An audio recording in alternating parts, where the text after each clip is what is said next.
புதுசா ஒரு வேலைக்கு போறாங்க. ஒரு ஃப்ரெஷரா ஜாயின் பண்றாங்க. அவங்களோட சேலரின்னு பார்த்தா ஒரு 25K தான் மேக்ஸிமமா இருக்கும். ஸோ அவங்க என்ன விஷயத்த ஃபர்ஸ்ட்டு பண்ணணும்?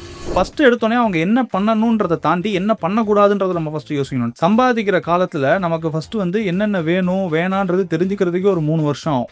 இப்போ என்னோட ரூ. 25,000 சம்பளம். நான் ஆசைப்பட்டு ஒரு ஐஃபோன் வாங்குறேன். அதுக்கு இஎம்ஐயே 15,000 வருதுன்னு வச்சுக்கோங்க.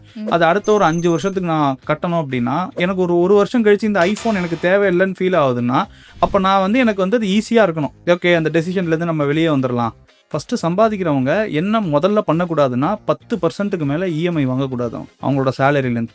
ஒரு சில பேருக்கு என்னன்னா, எனக்கு வந்து வெக்கேஷன் போகிறது ரொம்ப பிடிக்கும். இப்போ ஃபார் எக்ஸாம்பிள் சுவிட்சர்லாண்டே இன்றைக்கி நான் போனோம் அப்படின்னா எனக்கு எவ்வளோ செலவாகுது, அதை எடுத்துகிட்டு அதில் இன்ஃப்ளேஷனை ஃபேக்டர் பண்ணி 4 வருஷம் கழிச்சு அதுக்கு எவ்வளோ தேவைப்படும், அதுக்கு இன்றைக்கி நான் மாதம் மாதம் எவ்வளோ இன்வெஸ்ட் பண்ணணும். ஸோ அந்த மாதிரி பிளான் பண்ணி இன்வெஸ்ட் பண்ணணும். இப்போ நான் 25,000 நான் ஏர்ன் பண்ணுறேன், அதில் நான் வந்து ஒரு 5,000 நான் இன்வெஸ்ட் பண்ணுறேன். எதுக்கு நான் இன்வெஸ்ட் பண்ணுறேன்னா, அடுத்த 5 வருஷம் கழிச்சு நான் கார் வாங்க போகிறேன், அதுக்கு டவுன் பேமெண்ட் நான் நிறையா கொடுக்கணும் என் சைட்லேருந்து, அதுக்கு நான் இன்வெஸ்ட் பண்ணுறேன். ஏன்னா ஒவ்வொருத்தங்களுக்கும் ஒரு ஆசைன்னு ஒன்று இருக்கும். ஸோ அதை ஃபோக்கஸ் பண்ணி ஒரு கோலை மைண்டில் வச்சு ரிட்டர்ன்ஸை சேஸ் பண்ணாமல் கிளாரிட்டியோட இன்வெஸ்ட் பண்ண ஆரம்பிக்கணும்.